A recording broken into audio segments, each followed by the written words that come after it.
दार वाजलं म्हणून काकूनं दार उघडलं. समोर 70-75 वय असणारी एक व्यक्ती उभी होती. "ओळखलंस का मालती काकू?" तो हसून म्हणाला. कापऱ्या हातानं काकूनं चष्मा लावला. पाठीचा कणा वाकल्यामुळे तिला त्याच्या उंच देहाकडे नीट बघतासुद्धा येत नव्हतं. तिने नकारार्थी मान हलवली. "काकू, मी शरद सगरे. साताऱ्यात होतो तुमच्याकडे 3 वर्ष. आता तरी आठवतंय का नाही?" काकूच्या डोक्यातल्या आठवणीची धावपळ सुरू झाली. शरद सगरे हे नाव आज खूप वर्षांनी कानावर पडत होतं. फक्त नाव नव्हे तर साक्षात ती व्यक्ती समोर उभी होती. इतक्या वर्षात घडलेल्या अनेक गोष्टी बाजूला करून काकूच्या डोक्यात शरदच्या आठवणी वर यायला लागल्या. "ज्योती, अगं कशी का करतेस? काय होतंय तुला? झपाटलं की काय तुला कोणी? शरद, अरे हे बघ ना, ज्योती कसं करतीये? बघ ना, डोळे पांढरे करतीये." काकूची किंकाळी कानावर पडताच शरद हातातलं पुस्तक टाकून धावत खाली आला. ज्योती वेड लागल्यासारखं करत होती. काकूला मारत होती, डोळे फिरवत होती, वेडी वाकडी तोंडं करत होती. काही क्षण काय सुरू आहे ते शरदला सुद्धा कळेना. त्यानं पटकन भैयाला मदतीला बोलावलं. रिक्षा बोलावली आणि ज्योतीला घेऊन ते थेट हॉस्पिटलमध्ये निघाले. ज्योतीला स्ट्रेचरवर झोपवून एका खोलीत नेण्यात आलं. तिला 4 सेवकांनी घट्ट धरून ठेवलं होतं. दार बंद झालं तरी तिचा आरडाओरड आणि किंकाळ्या बाहेरपर्यंत ऐकू येत होत्या. काकूच्या शेजारी बसून शरद तिचे हुंदके झेलत होता. तिच्या डोक्यावर हात फिरवत "सगळं नीट होईल, देव सगळं नीट करेल" असा आधार देत होता. नानांना कळवण्यासाठी भैया हॉस्पिटलच्या बाहेर पडला होता. काही वेळानं आतून येणारा ज्योतीचा आवाज शांत झाला. बहुधा डॉक्टरांनी तिला झोपेचं इंजेक्शन दिलं असावं. डॉक्टर बाहेर आले. त्यांच्या आताच्या स्थितीवरून असं दिसतंय की त्यांच्या डोक्यामध्ये ताप गेला आहे. परिस्थिती गंभीर आहे. मेंदूवर परिणाम होण्याची शक्यता आहे. तातडीनं काही अद्ययावत चाचण्या आणि उपचार करावे लागतील, जे आपल्या इथे होऊ शकत नाही. आजच्या आज त्यांना पुण्यात ससूनला हलवावं लागेल किंवा जमत असेल तर तिकडच्याच एखाद्या चांगल्या खाजगी रुग्णालयात. ससून ठीक आहे, मी बघतो कसं काय करायचं ते. शरदने लगेच हालचाली करायला सुरुवात केली. काही वेळात नाना हॉस्पिटलमध्ये पोहोचले. शरदने घडलेलं सगळं नानांना सांगितलं. दोघांनी ज्योतीला पुण्यात हलवण्याची खटपट सुरू केली. काकू अजूनही भानावर नव्हती. ज्योतीवर ससूनमध्ये उपचार सुरू झाले. डॉक्टरांनी 48 तासाची मुदत दिली. सर्व नातेवाईकांना तार पाठवून शक्य असेल तिथे फोन करून बोलावून घेतलं गेलं. देवाच्या कृपेने 3ऱ्या दिवशी ज्योतीने उपचाराला सकारात्मक प्रतिसाद द्यायला सुरुवात केली. तिने डोळे उघडले. आई, नानांना तिने ओळखलं. सर्वांना हायसं वाटलं. आज आठवडा झाला. ज्योती बरी झाली खरी, पण पूर्णतः नाही. त्या आजारपणाचा तिच्या मेंदूवर परिणाम झाला. ती एखाद्या लहान मुलासारखं वागत होती. बालिश वागत होती. हट्ट करत होती. लाडात येत होती. आधीची ज्योती आणि आत्ताची ज्योती प्रचंड तफावत होती.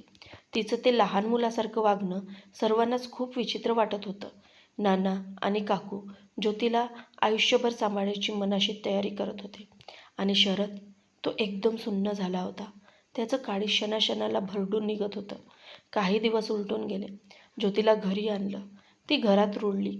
सर्वांना तिच्यामधल्या बदलाची सवय झाली. शरद तिच्याशी खूप गप्पा मारायचा, खूप मजा आणि जमतील तसे लाड करायचा. मग वरच्या खोलीत जाऊन मनातल्या मनात कुढत बसायचा. देवाला दोष देत बसायचा. असं का झालं याचं कारण शोधायचा प्रयत्न करायचा. हाती काहीच लागायचं नाही. मग अश्रूंना वाट मोकळी करून द्यायचा. कित्येक दिवस हे चालू होतं. एक दिवस त्यानं ठरवलं, नाना, काकू, येत्या सोमवारी मी निघतोय पुण्याला. तिकडे जाऊन सैनिक भरतीची परीक्षा असते. त्याला नाव देतोय माझं. आता इथून पुढे तिकडेच राहीन मित्राबरोबर. जमेल तशी सातारला चक्कर मारेनच. शरद, अरे सांगतोयस काय? असं अचानक निघालास? आम्हाला थोड्या आधी कल्पना द्यायचीस. आणि पदवी परीक्षा झाली का तुझी? मध्येच सैनिक भरती कुठून आली? एक पेपर राहिलाय माझा. बघू, ऑक्टोबरमध्ये देईन जाऊन. थोडा अभ्यास कमी पडला यावेळेस, त्यामुळे राहिला. शरद हसत म्हणाला. आणि त्यानंतर त्यानं जमेल तसं विषयांतर केलं. नाना आणि काकू दोघांना मनातून धक्का बसला होता. खरं तर त्यांच्या शिक्षणाच्या काळजीपेक्षा त्यांना शरद आपल्याबरोबर नसणार ह्याच गोष्टीची खंत वाटत होती. गेल्या 2.5-3 वर्षात त्यांना शरदचा आपल्या आजूबाजूला असण्याची सवय झाली होती. त्यांचा एक आधार वाटायचा. शरद त्यांच्यासाठी अगदी मुलासारखा होता. त्यानं दोघांना खूप लळा लावला. काकू आणि नानांनी सुद्धा तितकंच प्रेम केलं त्याच्यावर. आता तोही चालला. सोमवारी सकाळी शरद ट्रंका आणि त्याहूनही 1000 पट जड अंतःकरण घेऊन खाली उतरला. नानांना आणि काकूंना नमस्कार केला. ज्योती शेजारीच हसत उभी होती. पुण्यावरून मला खाऊ आण असं त्याला म्हणत होती. शरदचे डोळे पाणावले होते. त्यानं लवकरात लवकर तिथून काढता पाय घेतला. रिक्षातून निघताना त्याची नजर फक्त ज्योतीवर खिळली होती. काही दिवसांनी काकू वरच्या खोलीत आवराआवर करत होती. तिची नजर दारामागे चिकटवलेल्या एका कागदाकडे गेली. ते वेळापत्रक होतं, शरदच्या पदवी परीक्षेचं. काकूने त्यावरून नजर घातली. शेवटच्या पेपरच्या तारखेनं तिचं लक्ष वेधून घेतलं. ह्याच दिवशी ज्योतीला हॉस्पिटलमध्ये आणि तिकडून पुण्याला हलवण्यात आलेलं. शरद संपूर्ण दिवस आपल्यासोबत होता. त्या नादात त्यानं त्याचा शेवटचा पेपर दिलाच नाही. काकूच्या मनाला ही गोष्ट समजली आणि तिचे डोळे क्षणार्धात पाणावले. पापण्या घट्ट मिटल्या गेल्या.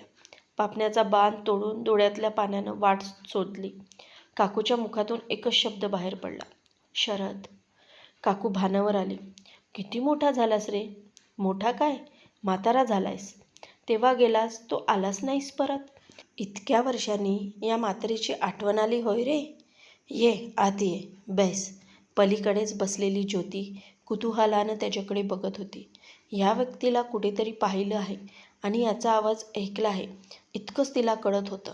तिच्या नजरेत बघून शरदनं पिशवीतून आंबा बर्फीचा बॉक्स काढून ज्योतीला दिला आणि तिच्या चेहऱ्यावर उमटलेल्या आनंदात तो हरवून गेला.